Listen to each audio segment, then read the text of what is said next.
Straight ahead on Law and Crime Daily. R&B singer R. Kelly's attorney on an attack behind bars. Why he says the singer, not the attacker, is paying the price. Also, for all of us, it is a very tense and emotional time. 2 officers are shot as protests erupt over a grand jury's decision to refuse to criminally charge officers for shooting and killing her. Plus, a 13-year-old with autism shot by an officer. Stop! Get on the ground! Knock it off! We break down disturbing body camera video. And a foul-mouthed defendant tests a judge's patience.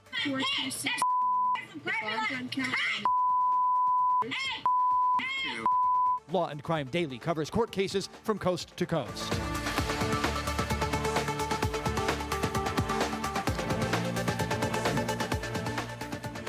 And welcome everybody to Law and Crime Daily. I'm Aaron Keller along with Brian Buckmeyer and Terry Austin as usual. Authorities in Iowa announcing 4 arrests in the suspected murder of an African-American man found burned in a ditch. Stephen Vogel is charged with first-degree murder. Cody Johnson, Roy Lee Gardner, and Julia Cox are charged with abuse of a corpse, among other counts. Authorities say they do not suspect the killing was a hate crime. And out of Kentucky, where 2 police officers have been shot and wounded during protests over a decision there not to charge a group of other officers with shooting and killing Breonna Taylor earlier this year.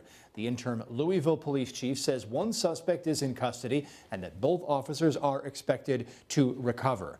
A grand jury refused to indict a group of officers for shooting Taylor, but did indict 1 officer for shooting into neighboring apartments. The police killed Breonna Taylor when her boyfriend fired back at the cops who were executing a no-knock warrant. The boyfriend grabbed his gun, assuming the officers were intruders. The mayor of Louisville pleaded with protesters to remain peaceful. Violence will only be a source of pain, not a cure for pain, and we know that violence is never the answer. Our community is hurting. Many see Breonna Taylor's case as both the tragic death of a young woman and the continuation of a long pattern of devaluation and violence that Black women and men face in our country, as they have historically. Well, the question obviously is, what do we do with this pain? There is no one answer, no easy answer to that question, but I do know this: violence is not the answer, and destruction is not the answer. Public safety and the work for racial equity and justice can and must coexist. That's the goal that we're working toward, creating equity in our city for everyone in our city. Police arrested 127 people protesting the news of the indictment. Law and Crime Daily's Brian Buckmeyer has more about the grand jury's decision. Brian. 3 officers fired the night of the shooting at Breonna Taylor's house. Only 1 is facing charges, and not for her death. 2 of the officers, Miles Cosgrove and John Manley, are off the hook and on paid administrative leave. But the grand jury decided Officer Brett Hankinson should be charged with 3 counts of first-degree wanton endangerment for firing shots in neighboring apartments. Hankinson was fired from the police force this summer. Obviously, this is a tense and stressful time for our officers. They're dealing with the protest activity. It's been a very emotional time for our officers in our city as we go through the Attorney General's opinion. For all of us, it is a very tense and emotional time. I think our officers are in good spirits given the conditions that we're in the city right now. Of course, they're concerned for the well-being of our city, of our other officers, and for themselves. And next in the Breonna Taylor case is a federal investigation. Here to tell us more about that is Law and Crime Daily's Terry Austin. Terry. Aaron, you know, the FBI began its investigation in May, and that federal probe continues even after the grand jury indictment from the state. FBI agents are now said to be looking into allegations the officer who drafted the no-knock warrant gave false information to a judge concerning supposed suspicious packages being delivered to Taylor's home. Former federal prosecutor Gene Rossi says the Breonna Taylor case is being handled by the Civil Rights Division. And the Civil Rights Division of the Department of Justice is going to work with the FBI, and they're going to do an incredibly thorough investigation. You can guarantee that the murder or alleged murder in Ferguson, Missouri years ago, they investigated that thoroughly. In this case, Breonna Taylor's case, they're going to do the same thing. There'll be a federal grand jury That'll be secret, of course. But I got to tell people it's going to take months, maybe years, before they either issue a final report or decide to press charges. It's not going to take a 1 month or 2 months. It's going to be a long process. So, Terry, it sounds like ultimately the federal investigation might provide a few answers that the state investigation was relatively silent on. Well, that's right. I think we have to do what Jean said, and that is be, patient as far as this case is concerned. There are a lot of component parts. Remember, we had the civil settlement, the $12 million settlement, and much of that involved police reform, making sure they kept in contact with the community. Now you have these criminal charges, which many people were not happy with, but then we also have the FBI investigation. So a lot of moving parts, and it will take some time to resolve all of the various issues. What I'm pleased about with the federal probe, Brian, is the more myopic look at what was going on with the process to secure the warrant, because that seems to be the root of any possible evil with this case. I mean, yeah, Aaron, that's definitely something that we're all interested in seeing. But at the end of the day, I think many of us have lost faith in this process as Breonna Taylor's case has been investigated. And there's so many other changes, except no one's left responsible for her death. Well, there's some responsibility with the civil case, but many people aren't happy with that being enough. Should it have been further, Brian? There is no responsibility for the civil case. The officers in the city of Louisville did not admit guilt. That's a part of the civil case. No one is saying they did anything wrong when it came to the death of Breonna Taylor. And I think that is what's really the sticking point for many people. True. $12 million judgment, though, certainly talks in its own sense. Doesn't talk loud enough for many, I believe. That's the situation. $12 million police reform, but still you have a police department where no one is found guilty for killing someone. Certainly a guilty count would force a lot more reform than just talk of reform. An attorney for R. Kelly is shedding light on the R&B singer's life behind bars. Kelly awaits state and federal crimes trials, sex crimes trials, that is, and was attacked behind bars. Attorney Steve Greenberg tells Law and Crime in an exclusive interview that Kelly must remain in his cell for 24 hours a day, except for rare phone calls and other matters. Greenberg criticized the authorities for claiming Kelly is no longer in danger because they moved his attacker to another facility. Well, I say that that's not going to solve the problem because that one guy made threats. Those threats were brought to the attention of the jail officials, and they did nothing, just as new threats have been brought to their attention, and they're going to do nothing. It's one thing to say we took action after the fact, but what are they doing to protect him beforehand? And he shouldn't be punished. You know, one of their solutions for a time was to put him in solitary confinement because he got beat up, he got punished. It's a badge of honor to some guys. This guy who beat him up and beat him up quite severely, we just got the video. It's awful what occurred.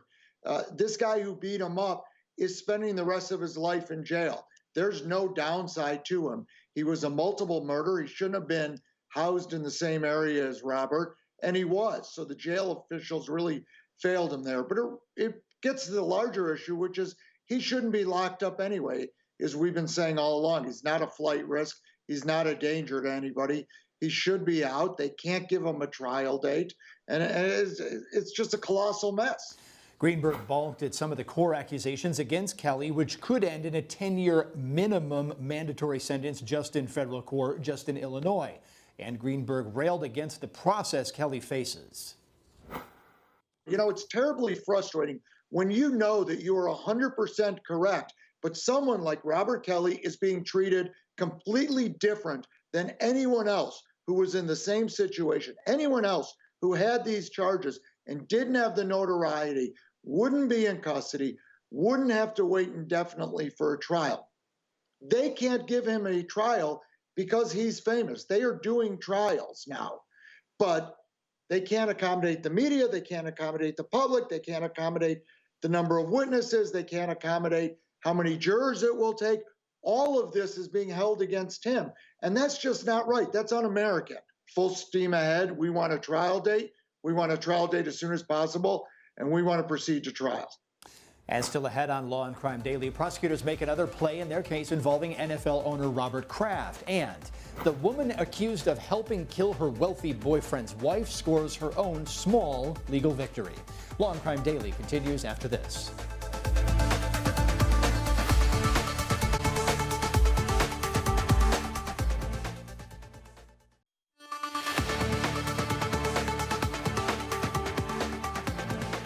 A legal victory is all but official for New England Patriots owner Robert Kraft. Florida prosecutors have filed court papers to drop prostitution charges against the NFL owner. Kraft was charged in connection with a sting operation at a massage parlor where authorities say some patrons were paying for sex acts.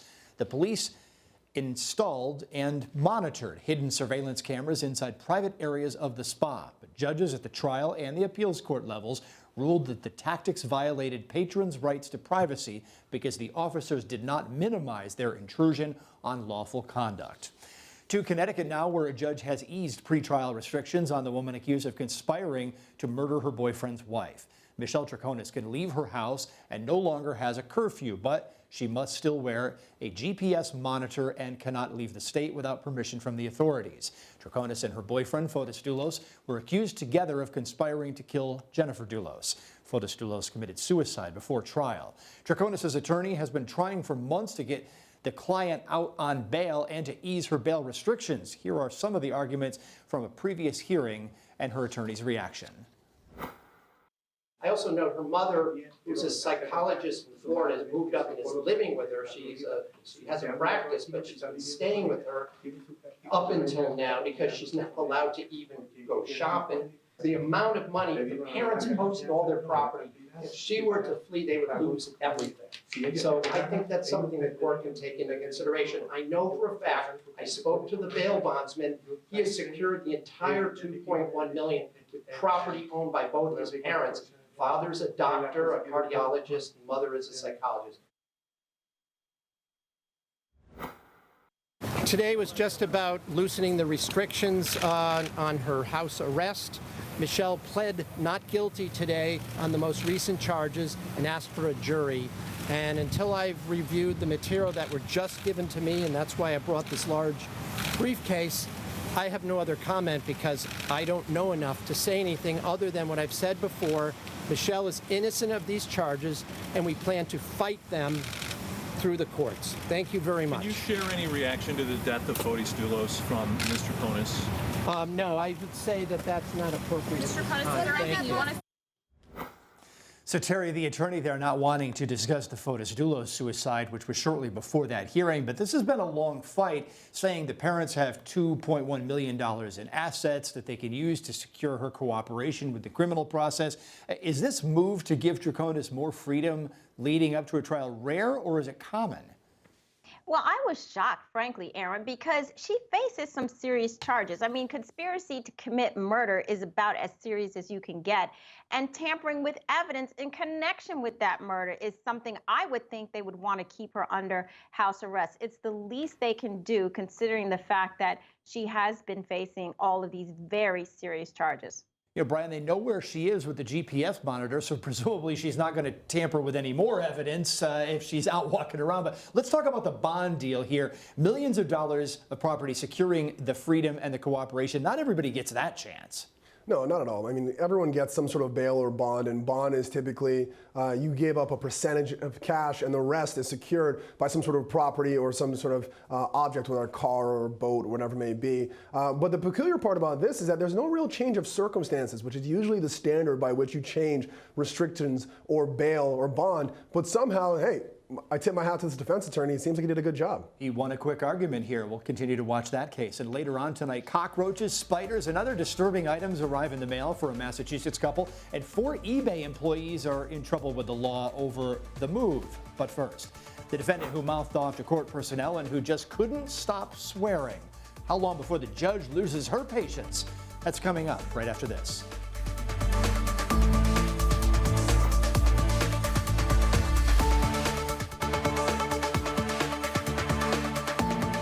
A Florida defendant caught on camera with a rather foul mouth. Time now for a look inside the courthouse from Court Cam's Dan Abrams.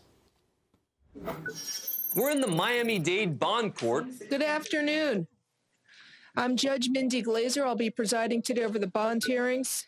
Today, she'll see dozens of defendants. You were arrested for retail theft, and I'll appoint the public defender for you. But one in particular is sure to stand out. The defendant is Sherry Lynn, who's facing charges of felony battery and resisting arrest with violence.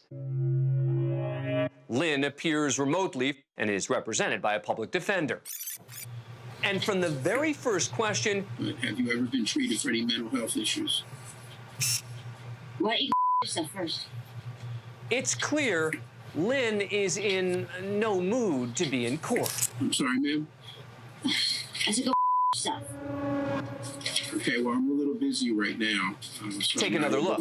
I said go yourself. Judge Glazer initially finds the behavior amusing, okay, well, I'm a little but busy right she's now. not about to let it So continue. I'm not able to do that. Ma'am, I'm just trying to help you. Ma'am, he's trying to help you. And please don't use profanity or try and disrupt my courtroom, because I don't want to be forced to hold you in contempt of court. All right, Mr. Snyder's trying to help you. And I'm ordering that you stay away from Cynthia Cuba. Do not have any contact with her, and you must stay away from her home and place of business. As to the other case... Who is this Cynthia Cuba? Tell me! I think you allegedly tried to hit with the pliers. The other case, F-54-26, the bomb gun count...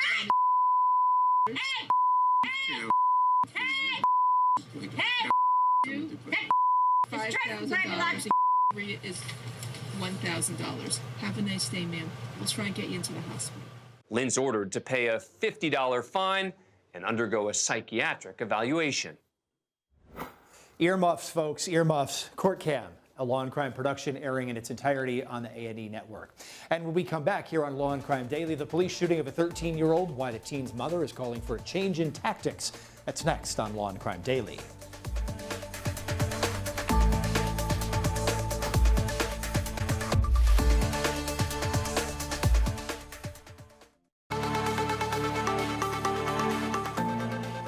Federal prosecutors say a group of eBay employees is planning to plead guilty to mailing cockroaches and spiders to bloggers who were critical of the popular auction site. The 4 former employee defendants live in California, but are poised to admit to cyberstalking for sending the creepy creatures to a couple in Massachusetts. A total of 7 eBay people were charged, including the now former senior director of safety and security and the now former director of global resiliency. The couple also received other disturbing items. Court documents say the eBay employees also levied internal threats to burn one of the bloggers to the ground. And now to Salt Lake City, where police have released body cam video of officers shooting a 13-year-old boy with autism. 3 different investigations are now looking into how the shooting unfolded. It started when the boy's mother called 911 asking for help. She told the officers that her son was autistic and was having a breakdown. The boy remains hospitalized nearly 2 weeks after police pulled the trigger. 911, what is your emergency? Hi, I need I believe it's called a CIT officer. My son's out of, he needs to go to the hospital.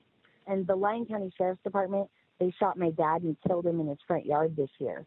And so my son has severe, he does not like cops at all. And so that's why we need a mental health worker. It's super important because I really, he's sick. The boy's mother told officers her son had sensory disorders and had previous run-ins with the police. She also warned them he might have a BB gun. Sure it's a BB gun? I don't know if it's a BB gun. I don't know if it's a pellet gun. I don't know if it's a prop weapon because my other son... But you don't know if it's a real gun either? I don't believe it's a real gun. I don't believe it's a real gun. So unfortunately, we have to kind of treat them all as if they are. I know. What is it that you want from us tonight? We need him to go to the hospital. I need him to go to the hospital. I cannot get in there on my own. Officers discussed calling superiors, but then confronted the boy. A chase ensued and ended with at least one officer opening fire. The body camera footage tells the story. We are going to show it now, but the video is disturbing and you might want to look away toward the end here. Honestly, we can call Sergeant and tell him the situation because I'm not about to get in a shooting because he's upset. 122 restricted area. We got it for pursuit. Male in all black, running southbound. Let me see your hands! Stop! Get on the ground! Knock it off! Back to you guys! It's coming back to you! Back! Get on the ground! Get on the ground! On the ground now! On the ground! Get on the ground! Hey! Show me your hands! Show me your hands! I don't feel good. Show me your hands! I'm on Mom, I love him. Boy's parents say he's severely injured and is being treated for gunshots to his shoulder, his ankles, and his intestines. Terry, the boy's mother called for what's called a CIT, or a crisis intervention officer. Do you think that this rolled out the way that the mother thought it would? I mean, it seemed like there were just a lot of red flags in that 911 call. I've got to tell you, Aaron, as a mother, this is the worst nightmare you could possibly have, knowing that your child has autism and that he needs to be handled with care. Asking the police not to send police officers, but to send someone who can give him some medical treatment, who can be a crisis intervention person, who can help him go to the hospital. It is horrible that this is how the police responded. And, you know, frankly, he could have easily died. There were about 11 rounds shot. They're very lucky that he's alive. He will never be the same. And frankly, I think there's a lawsuit waiting to happen right here. You know, that's highly possible. I agree with that, Terry. It's really hard to watch this footage, Brian, but I think we have to watch it because this is what can happen if the police are called. Mistakes can happen, miscommunication can happen, it can turn into a mess. The only thing I disagree with that, Aaron, is that there was no mistake here. This is how officers operate. When they were correct. They said, if you don't know if it's a gun or not, we have to operate as such. Officers should not be entangled in these situations. You don't get to control what the officers do and don't do once they get there. And if they feel like their life is threatened, they're going to act accordingly. So your big issue is even calling the police. Well, we appreciate the insight here. We're out of time on Law and Crime Daily. We'll see you here next time for our discussions.